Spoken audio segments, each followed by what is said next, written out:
Magandang araw po, Pinnacle Village. Tayo po ay nagpapatuloy sa ating usapin patungkol po sa iglesia o sa sambahayanan ng Diyos. The past couple of weeks, we have been revisiting and defining what church is. And now, it is our preparation for our anniversary. Ito pong mga nakaraang linggo, tayo po ay napaalalahanan na una ang sambahayanan po, ang simbahan ay katuwang. The church is a gospel partnership. We're also reminded that church, ang simbahan po, ay katawan po ni Kristo, or the church is the body of Christ. And last Sunday, we were reminded that the church, ang sambahayanan po ay templo po ng Diyos, kung saan sa ating mga puso at sa ating buhay, bilang mga tinawag po, ang banal na spirito po ay nananahan po sa atin. Sa mga kahulugan na atin hong pinag-usapan, ito po'y paalala na hindi po tumutukoy ang simbahan sa isang lugar lamang o sa isang lugar na pinupuntahan ng mga tao. Ito'y tumutukoy po sa atin. Tayo po ay mga tinawag at pinagkaisa po ng Diyos. Kung babalikan ho natin, maraming beses na ho natin itong naririnig sa ating mga pastor, ang salita pong church ay nagmula po sa Griego ho na salita na ekklesia, na ang ibig sabihin po ay mga tinawag or the called out ones. Ngunit hindi lang ho tayo tinawag para tumulong sa mahihirap, hindi lang ho tayo tinawag upang maging gabay sa mga nawawalan ng pag-asa, hindi lang ho tayo tinawag para maging kasalungat sa takbuhin ng daigdig. Tayo po ay tinawag upang manampalataya at ang produkto ng ating pananampalataya po ay ang patuloy po na nagiging larawan kung ano po ang ibig sabihin po ng simbahan o iglesia. Tayo po ay tinawag mula sa kadiliman, mula sa ating kasalanan ay binigyan tayo ng Panginoon ng bagong buhay at tinawag ho tayo para sa liwanag. Binigyan ho tayo ng bagong pagkatao at pagkakilanlan kay Jesus. The church is not just called out to do good things, but it is the state of our identity in Christ. We are called out from darkness into light. We used to be enemies because of sin, but because of what Jesus has done, tayo po ay mga naging anak ng Diyos. Sa ating pagsisimula sa araw po na ito, ang ating talakayin ay ang pagbibigay ko ng kahulugan sa simbahan bilang isang grupo ho ng mga tao na tinatawag na followers of the way. Dahil hindi po talaga Kristiyano ang unang tawag sa mga mananampalataya, kundi tayo po ay mas tinatawag noon na mga tagasunod ni Jesus. In fact, sa Acts 11:26 or Gawa 11:26, dyan lang po unang lumabas ang salitang Kristiyano. Basahin po natin. Nang makita niya si Saulo, isinama niya ito pabalik sa Antioch. At 1 taon silang nakasama sa iglesia roon at maraming tao ang kanilang tinuruan. Sa Antioch, unang tinawag mga Kristiyano ang mga tagasunod ni Jesus. Ibig sabihin po, we belong in Christ. That's what Christian means. Pero ang tawag ho talaga ho sa atin ay mga tagasunod ni Jesus o followers of Jesus or followers of the way. Tingnan niyo po, maraming beses sa Book of Acts binanggit ang daan. Jesus being pertained to as the way. Sabi po ng verse 2 of chapter 9, doon kaanib sa daan ng Panginoon. In verse 14 of chapter 24, inamin ko ang pagsamba ko sa Diyos, ang aming mga ninuno ay ayon sa daan na sinasabi nilang maling pananampalataya. Gawa 22:4, inusig ko at pinapatay ang mga sumusunod sa daang ito at pinagapos ko silang ipinabilanggo maging lalaki man o maging babae. Gawa 19:9, ngunit may ilan sa kanilang nagmatigas at ayaw sumampalataya at nagsalita pa ng masama laban sa daan sa harap ng kapulungan.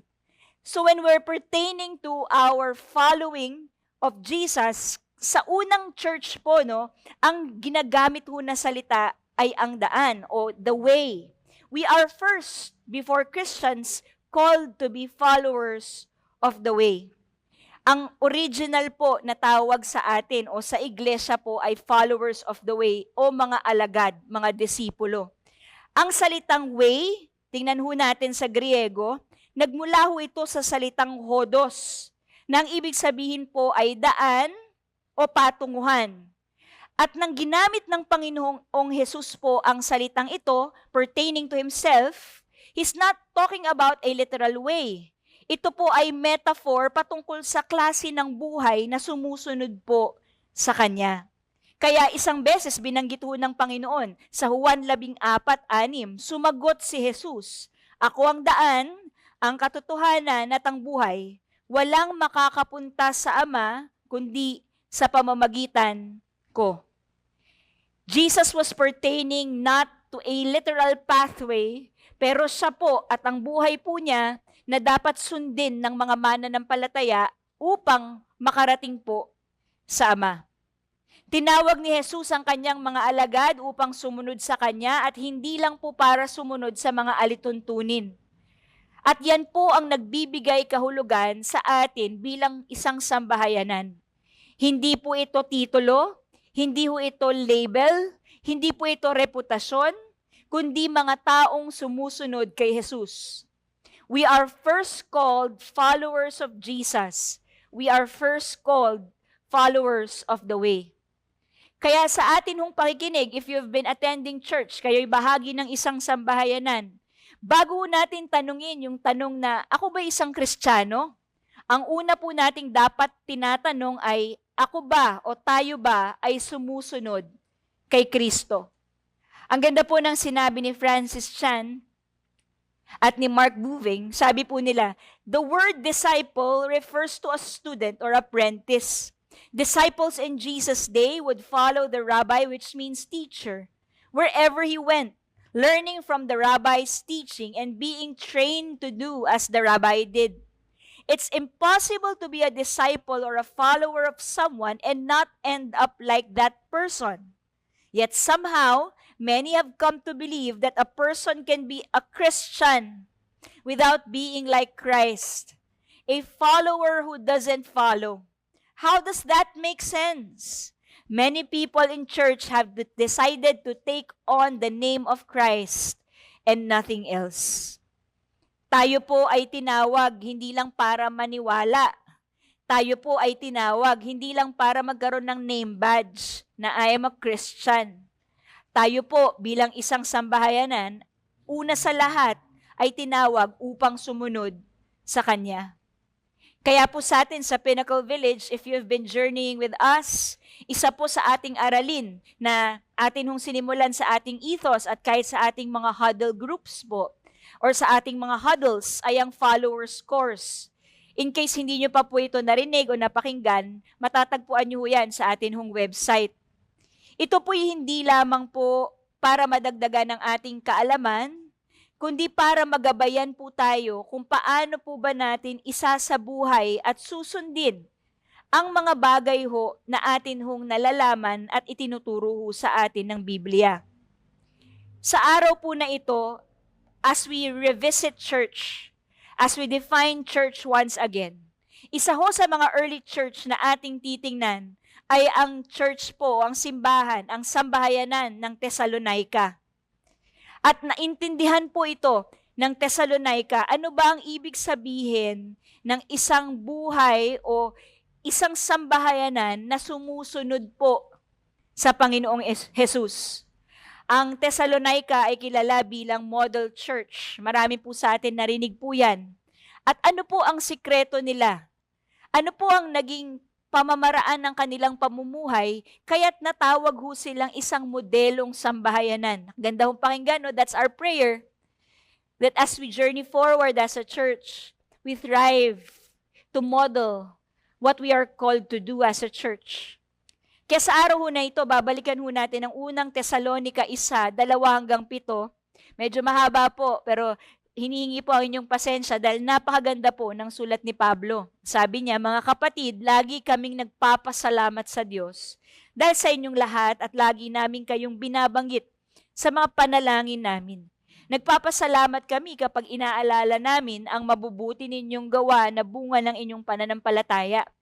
Inaalala rin namin ang pagsisikap na bunga ng pag-ibig ninyo at ang katatagan na bunga ng matibay ninyong pag-asa sa pagbabalik ng ating Panginoong Hesukristo. Ginawa nyo lahat ng ito sa paningin ng Diyos na ating Ama. Mga kapatid na minamahal ng Diyos, nagpapasalamat din kami dahil alam naming pinili niya kayo para sa Kanya dahil tinanggap nyo ang magandang balita na ipinihayag namin sa inyo. Dumating ito sa inyo hindi lang sa salita, kundi sa pamamagitan din ng kapangyarihan ng banal na Espiritu. At may katiyakan na totoo ang ipinangaral namin sa inyo. Alam ninyo kung paano kami namuhay nung sa inyo kami. Ginawa namin ito para sa kabutihan ninyo. Verse 6, tinularan niyo ang pamumuhay namin at ng Panginoon dahil tinanggap niyo ang salita ng Diyos kahit dumanas kayo ng hirap. Ganun pa man, tinanggap ninyo ito ng may kagalakan na galing sa banal na Espiritu. Dahil dito, naging halimbawa kayo sa lahat ng mga mananampalataya na nasa Macedonia at Akaya. Bago ho natin daanan ng mga puntos na nais po naming ibahagi sa araw po na ito, napakaganda rin po na maunawaan po natin ang konteksto ng Thessalonica. Kung makikita ho natin, naging modelo ho sila na iglesia, hindi dahil matagal ho na nagstay sa kanila si Pablo o dahil maganda ang sitwasyon kung saan ho sila tinawag. Pag nakita ho natin ang mga komentaryo, makikita ho natin ang kalalagayan ng Thessalonica. Sabi po ng New Bible Commentary, ang Thessalonica ang isa sa mga bayan ng Macedonia. At binisita ito nila Pablo, kasama ang kanyang kasama po si Silas at si Timoteo sa kanyang ikalawang paglalakbay bilang misyonaryo. Ang bayan ay kabisera ng lalawigang Romano at isang sentrong pangkalakalan na matatagpuan sa pangunahing lansangan na tinatawag na Via Egnatia. Meron itong halo-halong populasyon kabilang ang mga Hudyo. Matapos mapilitang umalis sa Filipos, sandali lang nanatili si Pablo doon at marami siyang nahikayat na mananampalataya, hindi lang mga Hudyo, pati mga Griego na dumalo sa sinagoga. Tingnan niyo po ito. Walang gaanong nalalaman tungkol sa iglesyang ito sa maikling panahon na nasa pagitan ng pagkatatag at pagkasulat ng liham ni Pablo. Ngunit ang impresyon na ibinigay dito ay isang iglesyang malaya na nagtuturo ng ibang bersyon at isang iglesyang patuloy na lumalago at sumusulong sa pananampalataya at pag-ibig. Napakaikli lang ho ng kaunawaan, panahon na nandun ho si Pablo. Pero sa maikling panahon po na yon ay nakita po na sila'y naging tapat na mga tagasunod ng Panginoong Hesus. At tatlong bagay po ang titingnan po natin sa araw na ito na naging sikreto po ng sambahayan ng Thessalonica. At ang panalangin natin, tayo po as Pinnacle Village, as we celebrate our 30th anniversary, is that we will be remembered also for this. The Church of Thessalonica were followers of Jesus, increasing in their faith, love, and hope in Christ. Ano pong sikreto? Tapat na sumusunod kay Jesus, na pinagtitibay ng pananampalataya, pag-ibig at pag-asang mula kay Kristo. Kaya kung kayo po'y mahilig na nung Kapaskuhan, ay nanonood kayo madalas ng TikTok Reels. Alam niyo po yun, di ba? Yung laro na faith, hope, and love. Di ba po? Yan ho ang susi. Tatlong susi. Para ho ang isang sambahayanan ay maging tapat na tagasunod ni Jesus. Tatlong bagay po sa araw na ito. Una, ang panalangin natin, tayo po ay bilang mga tagasunod ni Jesus ay mga taong maging pinalalakas ng pananampalataya, energized by faith. Ikalawa, pinagsisikap ang pag-ibig, exemplify love. And hopefully as followers, we are a people who endure with hope, pinapatatag ng pag-asa. Balikan ho natin ang unang Thessalonica 1-3. Ano pong naging sikreto nila? Sila po'y tagasunod ni Jesus at meron ho silang pagpapalakas ng pananampalataya. Verse 3, nagpapasalamat kami kapag inaalala namin ang mabubuti niyong gawa na bunga ng inyong pananampalataya. Friends, if there's one thing that we understand, ang atin hong pananampalataya ay hindi po set of rules. Hindi po mga alituntunin na kailangan ho nating i-memorize. Pero ang ating pananampalataya ay nalalaman dahil sa buhay po natin. Kapag naniniwala tayong mabuti para sa atin ang diet Sinusunod natin to. Tama po ba? Pag nakikita natin medyo nababawasan na ho tayo dahil sa ating way of eating, we follow through. Kapag naniniwala tayo na tama ang investment sa isang bagay, doon ho tayo naglalagay ng atin hong resources. Kapag naniniwala po tayo na ikabubuti po ng anak natin ng isang extracurricular activity, i-enroll natin siya doon. At ganun din po ang ating pananampalataya. Ang ating pananampalataya ay hindi lang ho natin sinasaulo o kuro-kuro. Kung tayo po ay nananampalataya, ito ay nakikita sa paraan ng ating pamumuhay. At ang sabi ho ni Pablo sa Church of Thessalonica, hindi lang ho pananampalataya, pero ang mabubuti niyong gawa na bunga ng inyong pananampalataya. The works of your faith. Ang ganda po ng sinabi ni John Piper. Look at this. Paul calls the God-pleasing works of believers works of faith, meaning that their faith is the kind of reality that moves them to do good works. A Christian's good works are works of faith, meaning they are the fruit of the transforming effects of faith. So sabi ni Pablo, you're a model church. Kayo ay isang modelong sambahayanan dahil nakikita ang mga mabubuti niyong gawa dahil sa inyong pananampalataya. Ito po ang nangyari sa Church of Thessalonica. Naniniwala sila kay Jesus at pinili nila ang isang buhay na sumusunod sa Kanya. Isinabuhay nila ang kanilang pananampalataya at dahil dito, ay nagkaroon ng mabubuting gawa. Minsan, alam nyo po, di ba, siguro yung iba ang kwento sa atin, dyan tayo nagsimula at sa awat grasya ng Diyos na refine na po yan through the years. Na paminsan nagiging bandwagon po ang Kristyanismo.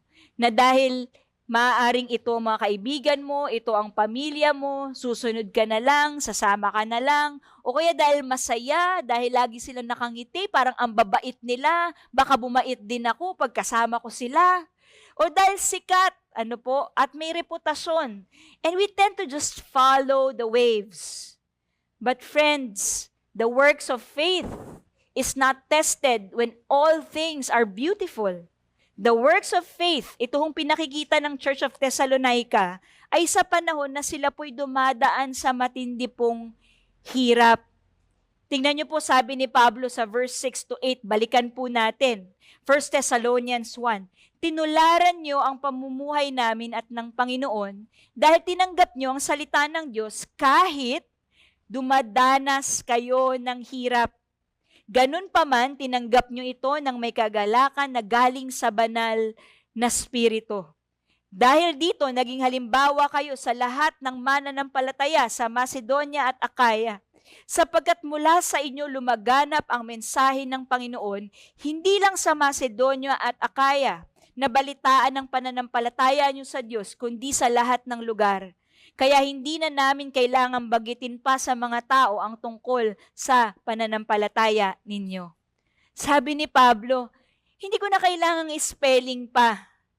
Kasi kitang-kita na kahit dumadaan kayo sa paghihirap at dumadaan kayo sa pagsubok, ay nakagawa kayo ng mabubuting gawa dahil sa inyong pananampalataya. Para sa kanila po, ang Kristyanismo ay hindi dahil uso, hindi dahil merong pangalan, hindi dahil kumbinyente. Pero ang Kristyanismo at pagsunod sa Diyos ay uri ng pamumuhay. Malinaw ito sa kanila, sa kanilang kilos at paraan ng pamumuhay. Doon ho sa ating binasa kanina na verses po, sabi ho ng isang komentaryo, 3 beses diniinan ni Pablo, nakitang-kita ang pananampalataya ng mga taga-Thessalonica. Tingnan niyo po ang verse 8, ulitin po natin. Sapagkat mula sa inyo, first proof of visible faith, lumaganap ang mensahe ng Panginoon. Second proof of visible faith, nabalitaan ang pananampalataya niyo sa Diyos. And third proof of visible faith, hindi na namin kailangang banggitin pa sa ibang tao. Alam niyo po, ang tunay na taong nananampalataya sa Panginoong Hesus, ang tunay na sambahayanan na may pananampalataya at sumusunod sa pamamaraan at buhay ng Panginoong Hesus, imposibleng hindi makita ang mabuting gawa at ang buhay na may pagbabago. As followers of the way, friends, we are encouraged to follow Jesus by allowing the works of our faith to be visible to others. Pag tiningnan ho natin, ang salita po na ginamit ho dito, yung imitating po na binanggit ni Pablo sa unang Korinto 11 at sa maraming beses pa po niyang binanggit sa kanyang mga sulat sa unang iglesia. The word imitating, or in Greek, mimetai, which actually means mimic, gayahin. Kaya sabi niya, tularan, tumulad, sumalamin. Like in 1 Corinthians 11:1, Paul said, tularan ninyo ako gaya ng pagtulad ko kay Kristo. Panandalian lang ho tayong huminto dito. Ang ganda ho ng sinabi ni Pablo. I think there are two ways to see this. Una sa lahat, the confidence of Paul.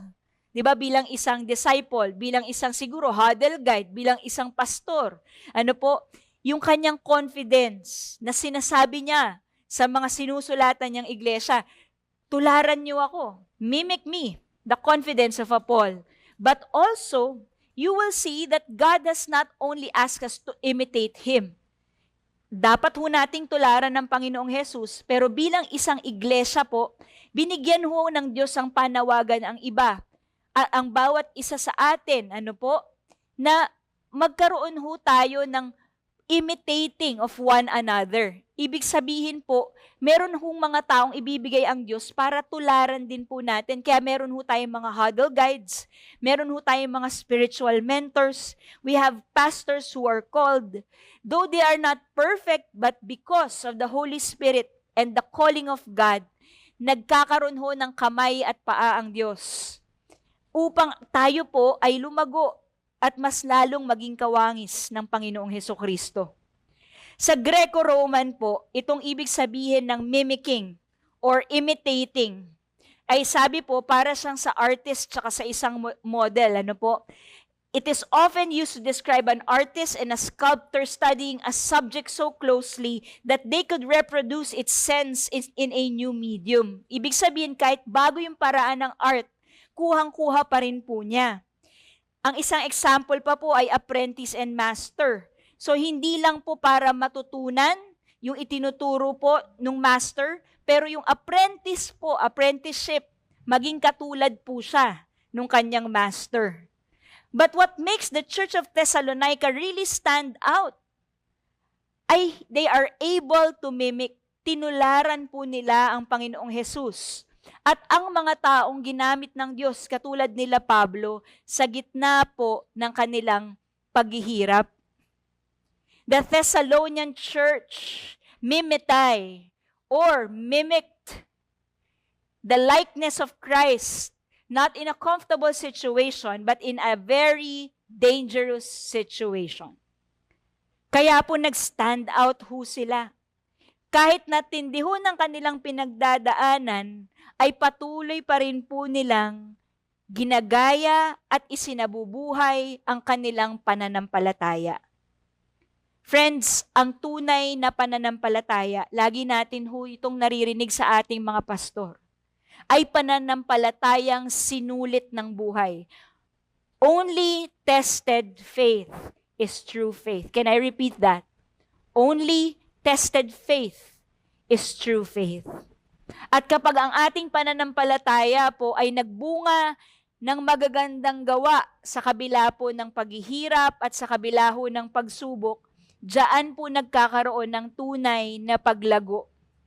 Kaya po ang Church of Thessalonica, they're an example. Sila'y huwaran.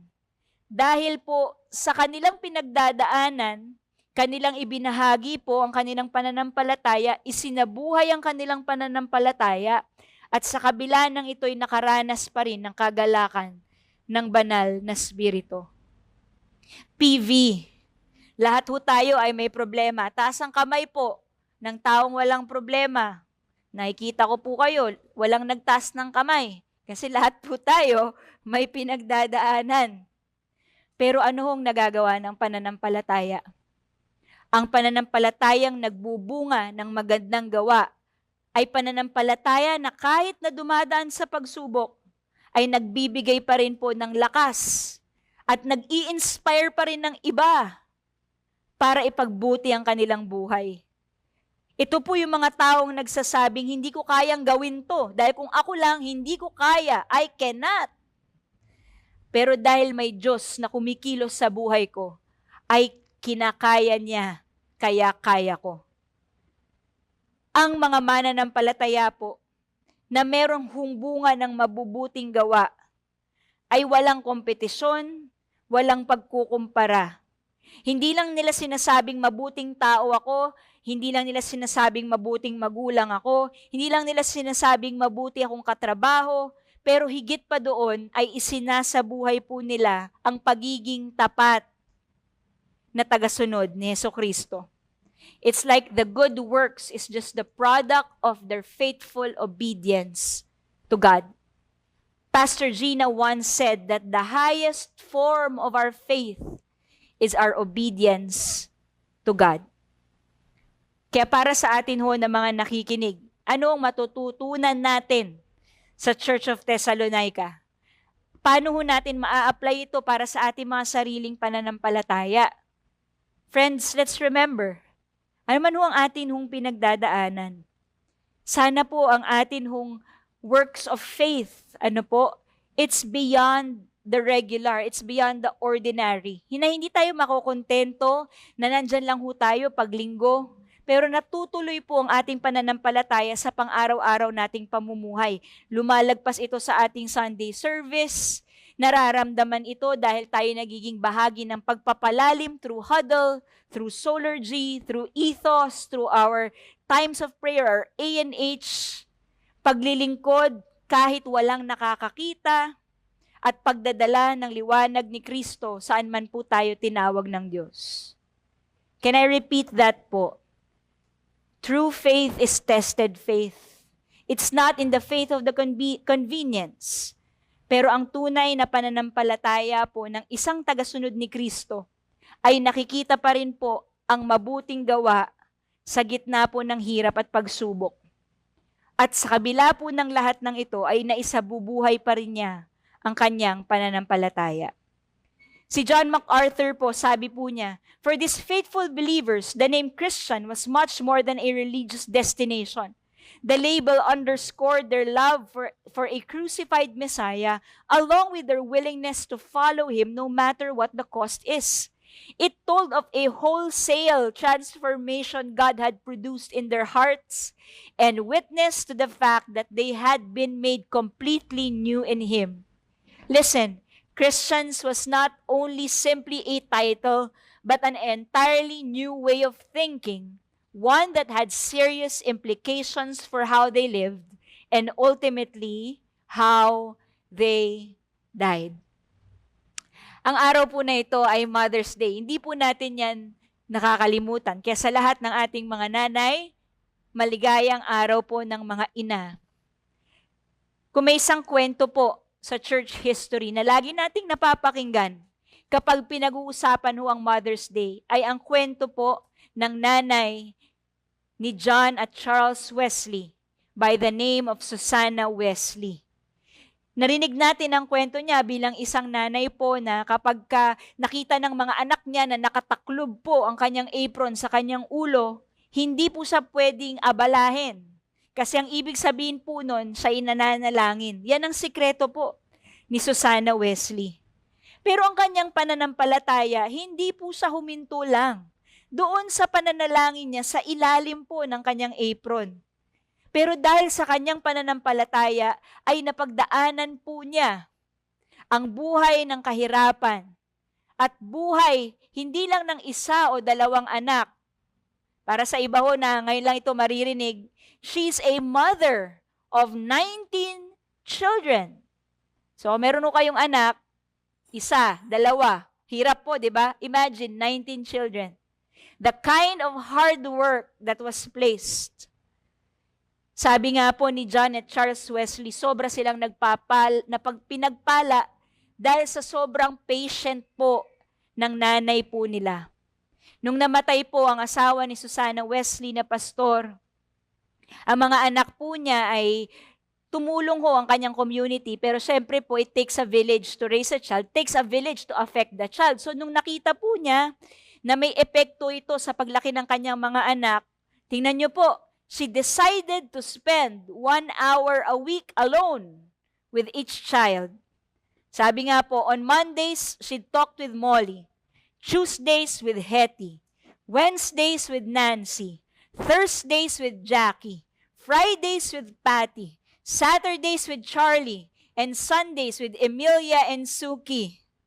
Susana understood that he had to put hard work, good work, in order to build her children. Kaya po, ang ganda po ng impluwensya nito kay John Wesley, who is known to be the father of Methodism. He said, I have learned more about Christianity through the life of my mother than through all the theologians of England combined. Yan po ang works of faith.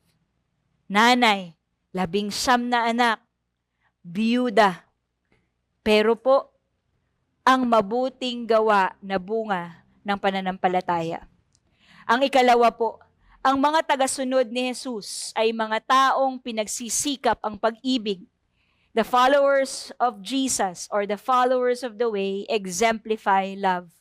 Let's go back to 1 Thessalonians 1. Paul said, sabi ho ni Pablo, inaalala rin namin ang pagsisikap na bunga ng pag-ibig ninyo. Ang ganda po nung sinabi ni Pablo nung ginamit niya yung salitang pagsisikap. Hindi niya sinabing inaalala rin namin ang nararamdaman ninyo dahil sa pag-ibig ninyo. Here we see that love is active. Love is laboring. Pinagsisikapan. The Greek word used is kopos to refer to the manifestation of their love. Ang ibig sabihin po, to be blown hard, to experience deep fatigue, extreme weariness, nakakapagod na pag-ibig. Ngayon, tatanungin ko po kayo ulit, sa mga nanonood at nakikinig, sino po sa atin pagod ng umibig? Sigurado ngayon, marami pong nagtaas ng kamay. Pinnacle Village. Ito po ang meron tayo bilang mga tinawag mula sa liwanag, mula sa kadiliman patungo sa liwanag. We are called not just to feel love. We are called not just to enjoy love, but we are called to labor in love. Pagsisikap na bunga ng pag-ibig ninyo. Sinabi ni Pablo na bakit ang sambahayanan ng Thessalonica ay isang modelo? Dahil ito'y naunawaan nila na ang pag-ibig ay paglilingkod, na ang pag-ibig ay pagsisikap, na ang pag-ibig ay pagtatrabaho hanggang sa punto ng pagkapagod at pagkapawis at pagkaubos ng lakas. Kaya sa mga nanay natin, di ba po, pamilyar sa inyo ang salitang labor? Ayaw nyo po yan. Yan ang pinakaayaw po ng maraming nanay. Lalo pag manganganak. Dahil nakakaubos ng lakas. Pinnacle Village, hindi ho ibig sabihin na mauubusan ho tayo ng lakas sa pag-ibig. Ang ibig sabihin lang po, sa ating panawagan bilang mga tagasunod ni Kristo, tinawag tayo hindi para magmahal ng kumbinyente. Tayo'y tinawag na pumasok sa isang tunay na klase ng pag-ibig. Pag-ibig na nagsasakripisyo. Remember Jesus, when Jesus was exemplifying love, there is no greater love than this, that a man would give his life for his friend. Pag-ibig na kayang lumayo at magtiis, panindigan ng katotohanan, naghihintay ng walang kapalit, pag-ibig na hindi tumitingin sa limitasyon, at pag-ibig na hindi nanggagaling sa ating mga sarili, pero pag-ibig na nagmumula po sa Panginoong Hesus. Ito po ang pag-ibig na gusto ng Panginoon para sa kanyang mga tagasunod. Pag-ibig na naglilingkod, pag-ibig na nagsasakripisyo, at pag-ibig na nagpapatuloy hanggang dulo. Kaya naintindihan po natin yan, di ba? It's really work. If you've been with the church for quite some time, yung pagsasama-sama lang natin po sa iglesia po, hindi po siya madali. Minsan nga, di ba, gusto mo na siyang pisilin sa pisngi. Hindi dahil cute siya, dahil acute siya eh. Pero yan ang pag-ibig na tinatawag ng Diyos sa atin. We go beyond our differences and we choose love. Sabi ho ni R. Kent Hughes, to love someone is hard work, and to demonstrate that love consistently toward the community of people who know each other's faults and failures is extremely difficult. Labor of love can certainly mean that we love one another as Christians, just as the Thessalonians demonstrated their love for Paul in spite of the suffering caused by his message. Alam ho nila na itong binitbit ho ni Pablo na magandang balita para sa kanila, mahihirapan ho sila. Pero dahil sa pagmamahal nila sa Diyos, at dahil mahal nila ang ibang tao, gusto nilang ibahagi itong mabuting balita na kanilang naranasan, they will love and labor in love. Isang bagay na laging sinasanglungguhitan ng Panginoong Hesus sa atin, nung siya'y nabubuhay pa dito sa lupa, maraming beses niyang sinabi na ang marka ng isang mananampalataya ay kung paano siya magmahal. Juan 13:34 hanggang 35. Kaya isang bagong utos ang binibigay ko sa inyo, magmahalan kayo. At kung paano ko kayo minahal, gayon din dapat ang pagmamahal nyo sa isa't isa. Ayan po, klaro po ito, no? Na kung paano ho nagmahal ang Diyos. Di ba minsan nga, yan ang kwento, hindi mo naman ako mahal kasi hindi mo tinatanggap lahat ng gusto ko. Hindi po ganoon ang Panginoong Jesus. Remember that the love of God is also based on His truth and His holiness. And as Christians, we are called to do that. Mahalin ang bawat isa ayon sa katotohanan po ng Panginoon. Verse 35, kung magmamahalan kayo, malalaman ng lahat ng tao na mga tagasunod ko kayo. Sabi po ni Scott Hubbard of Desiring God, it's one thing to speak comforting words, it's another to sit for long hours for comforting presence. It's one thing to encourage someone to carry a burden, it's another to bend your shoulder to the load. This kind of love interrupts the day's plans with untimely requests and lays hands on evenings and weekends. Local churches exist to show different way of life, a different Lord of life. Tayo po bilang mga mananampalataya at tagasunod ng Panginoong Hesus, hindi lang tayo nagdadagdag ng kabutihan sa daigdig pag tayo po ay nagpapakita ng kabutihan sa iba. Ang gampanin ho natin bilang mga tagasunod ni Hesus ay ibahagi ang pag-ibig ng Panginoong Hesus dahil sa kabutihan po na ating ginagawa. We are called to mirror the heart of God when we do good things. Sabi ni Pablo, di ba ho, sa Corinthian church, kahit na very talented church sila, kung hindi nila mahal ang isa't isa, kahit magaling sila magsalita o marami silang alam o marami silang kayang gawin, ay baliwala po ang lahat ng ito kung walang pag-ibig. Pinnacle Village, we are called to love one another as we love God. Tayo po ay hindi lamang sana makilala dahil tama ang ating doktrina, tama ang ating salita, tama ang ating gawa, pero sana po makilala tayong bilang mga tagasunod ni Kristo dahil tama po ang ating pagmamahal sa iba. Meaning, we're able to love others the way God loves us. Kung kayo po at tayo po sinasabi natin, Lord, I'm a follower of the way, I'm your follower, then we also have to ask, Lord, teach me how to love like you. Tulungan mo ako, tulungan mo kami bilang isang iglesia na magmahal katulad mo. Pag-ibig na nagpapatawad, pag-ibig na nagpapakumbaba, pag-ibig na nagsasakripisyo, pag-ibig na nagsisikap at nananatili kahit mahirap. Because friends, at the end of the day, it is the mark of a true follower of Christ. Hindi ho madali ang magmahal when God exemplified it through Jesus. Naalala niyo po sa Roma 5:8, nang kailangan niyang mahalin tayo, a community of people filled with faults and failures.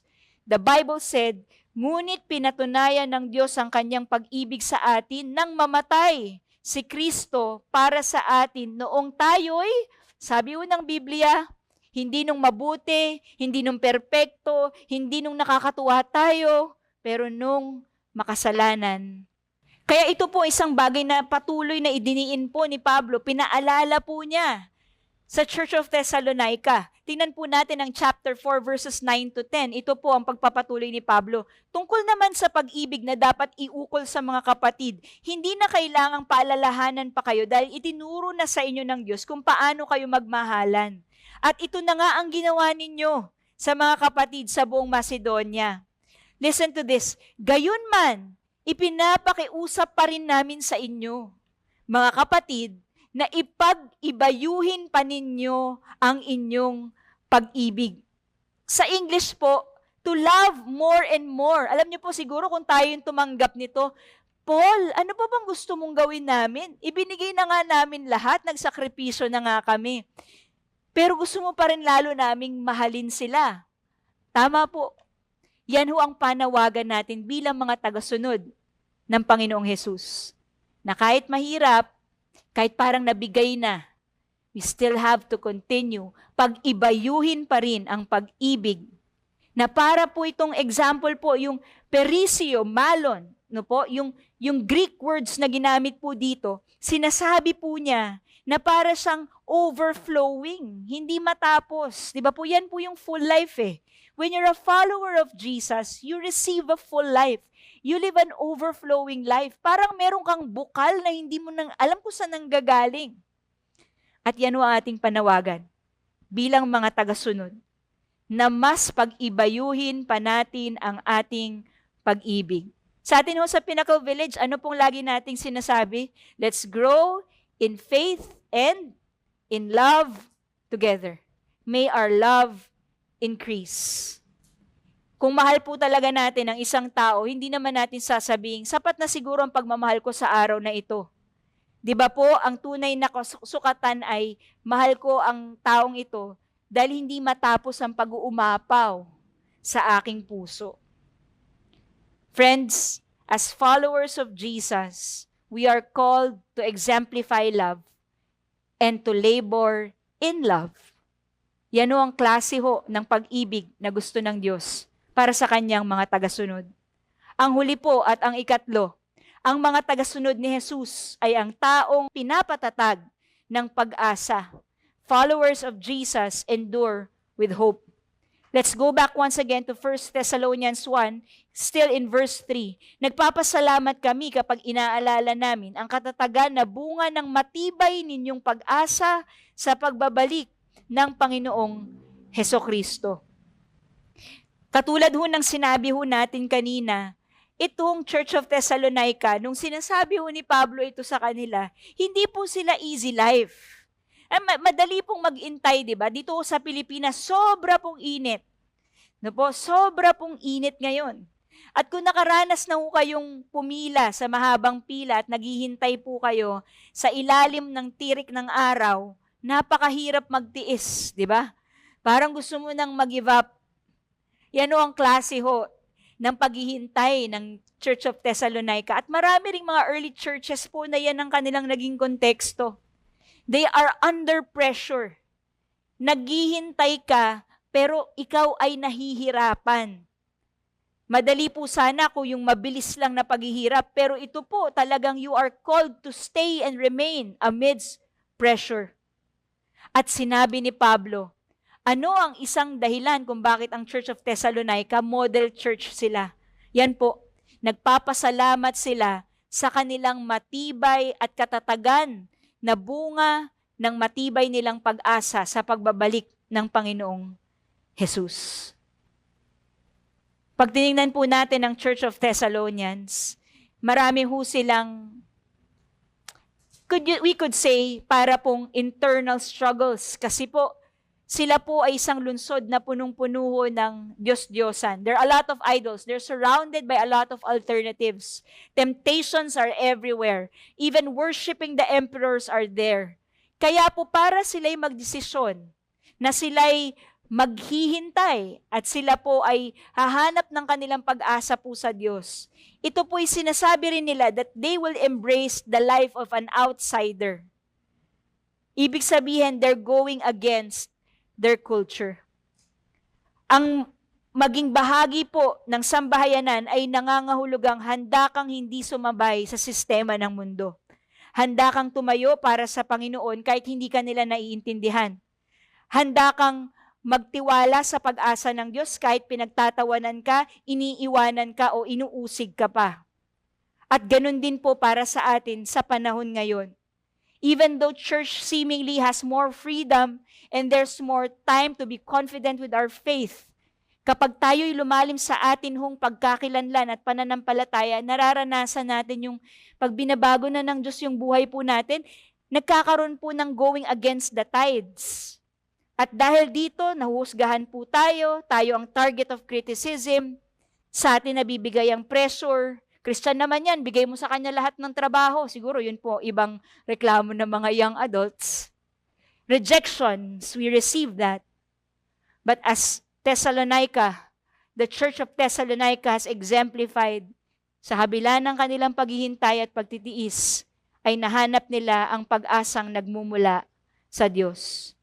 Pag-asang higit sa opinyon ng tao, pag-asang higit sa kasalukuyang paghihirap, pag-asang nakaugat sa katotohanang si Jesus ang buhay at muli siyang babalik. Friends, when we are going through trials and difficulties, remember that we must endure hope. Hope that is not temporary, but hope that is eternal. Sabi po ni William Barclay, hupomone, or to endure, is not patience which sit down and bow its head and let things descend upon it and assert itself in sheer endurance. It is the spirit which can bear things not simply with resignation, but with blazing hope. It is not the patience that sits down and wishes for the end, but patience which builds the road to the end. Ang ganda-ganda po nun. Hindi yung sabihin nilang lilipas lang ito, pero ito'y klase po ng paghihintay, na habang naghihintay ka, you're doing something. It is a quality which keeps a man on his feet, with his face to the wind. It is the virtue which can transmute the hardest trial into glory, because beyond the pain, it sees the goal. Ano pong pag-asa na meron tayo, Pinnacle Village? Hindi po ito yung simpleng tiis-tiis na lang. Pagtiisan mo na lang yan, matatapos din yan. This too shall pass. It will pass. But that is not the kind of hope that we have. In the midst of a difficult situation, the hope that we have is this. We are not just going to persevere, but we are victorious. And we are coming from a place of victory. Aktibo ho ang ating pagtatyaga. Yan ho ang meron tayo bilang mga tagasunod ng Panginoong Hesukristo. Hindi ho tayo yung toxic positivity na hindi natin nauunawaan ano ang feeling ng mapagod o umiyak. Lahat yan nararanasan po natin. Amen po ba?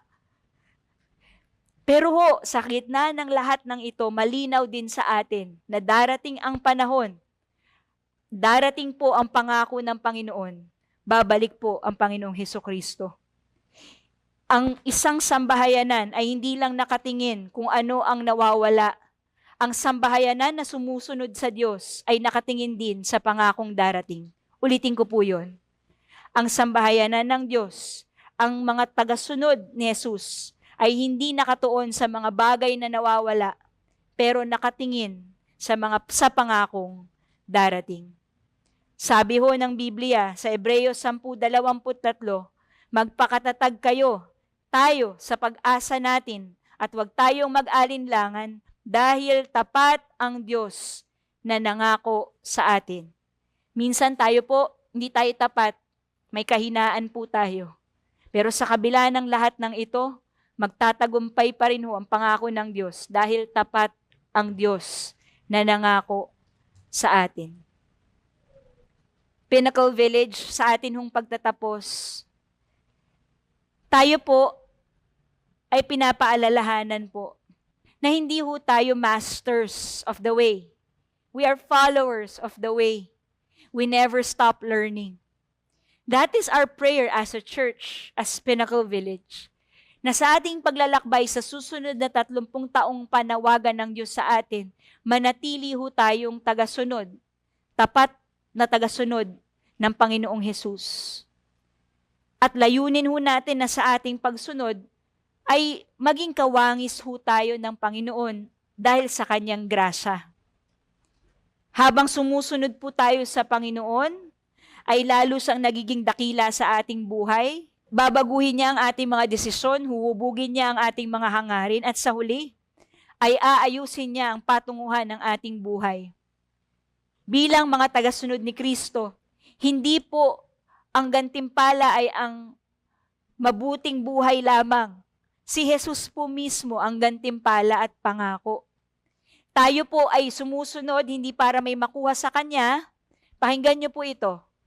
Tayo po ay sumusunod para manatiling malapit sa Kanya. We're following Jesus not to get things from Him. We're following Jesus so we can remain and we can stay close to Him. Ang panalangin po natin sa ating pagpapatuloy, hindi natin masabi sa sarili natin na okay na ako, sapat na ito, matagal na akong nananampalataya, pwede na. Pero magkaroon palagi ng patuloy na pagnanais na matuto, maglakbay, at magbago.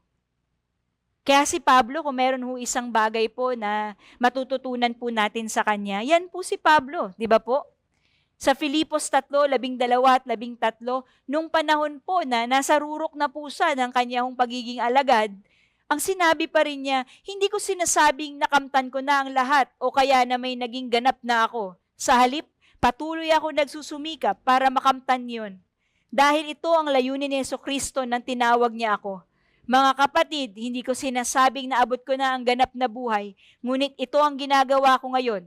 Kinakalimutan ko na ang nakaraan at pinagsisikapan kong makamtan ang nasa hinaharap. Friends, may we continually be followers of Jesus. Never stop learning from Jesus and always fix your eyes on Jesus. Because He perfected it, He modeled it, He showed us the way. I want to end here. Dito ko gusto magtapos. Sa panahon na mahirap, manampalataya at magbunga ng mabuti ang ating pananampalataya sa panahon na ang hirap pagsikapan ng pag-ibig at sa panahon na parang nawawalan ka ng pag-asa. Ang paalala ng Biblia, patuloy mo lang itingin ang iyong mga mata sa Diyos. Hebreo 12:1-3. Napapaligiran tayo ng mararaming tao na nagpapatotoo tungkol sa pananampalataya nila sa Diyos. Kaya talikuran natin ang kasalanang pumipigil sa atin, alisin anumang hadlang sa pagtakbo at buong tiyaga tayong magpatuloy takbuhin ang itinakda ng Diyos para sa atin. Ituon ang ating paningin kay Jesus na siyang sandigan ng pananampalataya natin mula sa simula hanggang katapusan. Tiniis niya ang paghihirap sa krus at hindi niya ito ikinahiya. Dahil inisip niya ang kaligayahang naghihintay sa kanya at ngayon nga ay nakaupo siya sa kanang trono ng Diyos. Verse 3, isipin niyo ang mga tiniis ni Jesus na paghihirap sa kamay ng makasalanang tao para hindi kayo panghinaan ng loob. PV, we are called to a full life. Ang atin hong pastol, ang Panginoong Jesus, ang atin hong pastol. At sa panahon na tayo po'y mahihirapan sa pagsunod, lagi lang ho nating ituon ang ating mga mata sa ating mabuting pastol. Bilang isang iglesia, tayo'y tinawag bilang sumunod, hindi sa mga alituntunin, pero sumunod sa pamamaraan at sa buhay ng Panginoong Jesus. That is our prayer, PV, as we celebrate our 30th.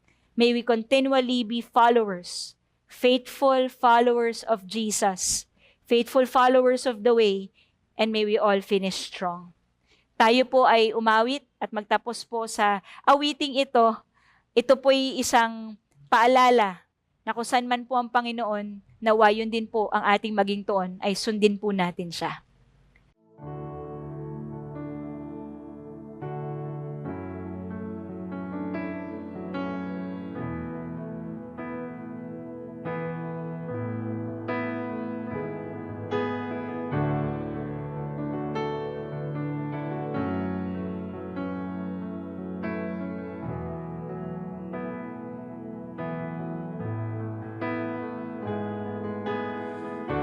all your ways are good, all your ways are sure. I will trust in you alone, higher than my sight, high above my life. I will trust in you alone, in you alone. Where you go, I'll go. Where you stay, I'll stay. When you move, I'll move. I will follow you. Who you love, I'll love. How you serve, I'll serve. In this life I lose, I will follow you. Yeah, I will follow you.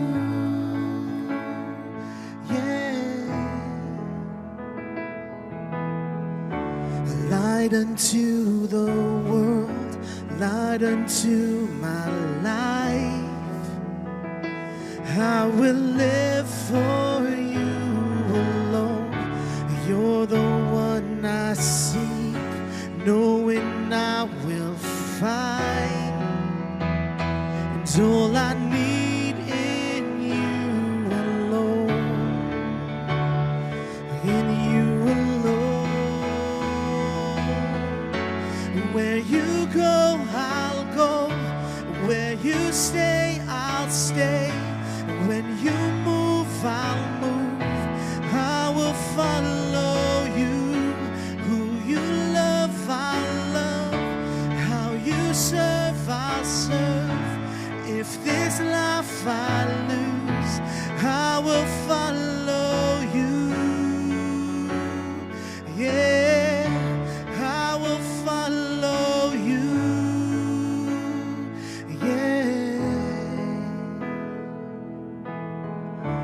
In you there's life everlasting. In you there's freedom for my soul.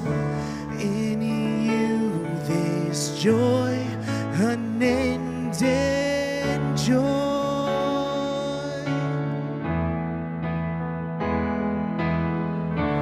In you there's life everlasting. In you there's freedom for my soul. In you there's joy, unending joy. And I will follow. Where you go, I'll go. Where you stay, I'll stay. When you move, I'll move. I will follow you. Who you love, I'll love. How you serve, I'll serve. If this life I lose, I will follow you.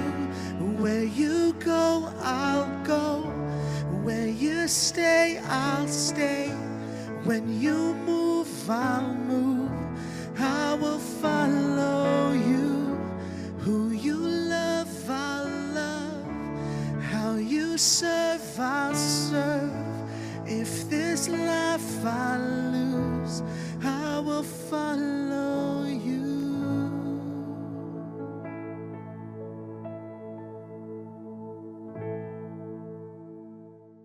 Tayo po ay manalangin. Salamat, Panginoon o Diyos, na Ikaw ang aming daan, Ikaw ang aming katotohanan, Ikaw ang aming buhay.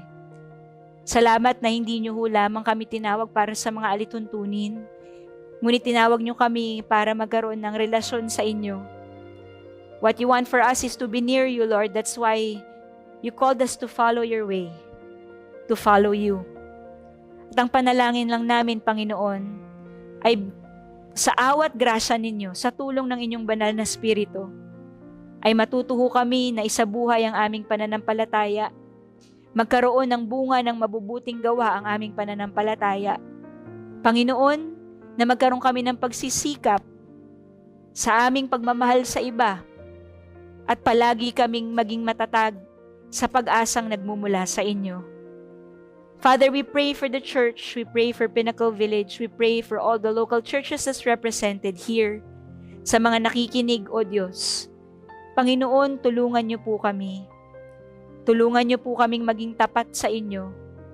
Tulungan niyo po kami at turuan niyo po kaming lalong maging kawangis ninyo. Panginoon, na maging tapat kaming tagasunod ng mga bagay na makapagbibigay at kalugod-lugod lamang sa puso ninyo. Dinadalangin ang bawat pamilya, ang bawat trabaho, ang bawat eskwelahan, ang bawat buhay na nakikinig ngayon, O Diyos. Makita namin, O Diyos, na hindi po institusyon o relihiyon ang nais ninyo, kundi relasyon. Help us to be salt and light wherever we are, O Lord, to be followers of the way, so that others may also follow your way.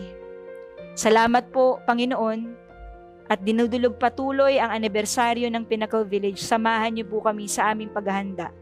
Kami maging isang iglesyang nagpapakita at nagsasalamin ng wangis ni Kristo.